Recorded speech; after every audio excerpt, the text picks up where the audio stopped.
Hello everyone, today I'm gonna show you guys how I make Cajun wings, and you guys, they are so simple to make, juicy, crispy, and just packed full of flavors. So if you guys are ready, let's get cooking. Make sure to preheat your oven to 400 degrees, and then here in a small bowl, I'm going to add in some garlic powder and onion powder, along with some smoked paprika,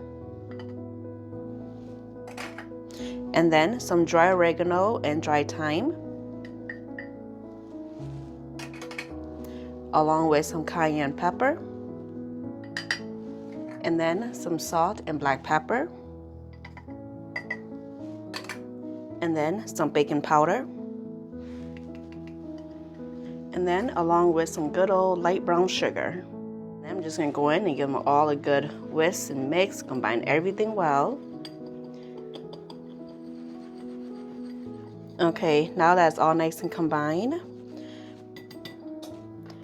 I'm going to bring in the chicken, and then I did cut the chickens into flats and drumettes, and then I did wash it and pat them dry, and then I'm going to just sprinkle on the seasoning that we just made, and then you can always go ahead and add more cayenne pepper or any other spices that you will like. Okay, and then with clean hands, I'm just gonna go in and give them all a good massage, get the seasoning nice and coated onto the chicken.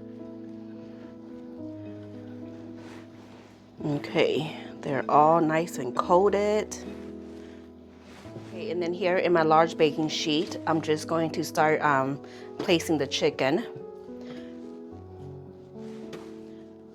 And then I don't know about you guys, but whenever I'm making chicken, I like to kind of put the flats by the flats and the drumettes by the drumettes. Okay, this is gonna go into the oven for about 35 to 40 minutes, and then you wanna turn it halfway through cooking time.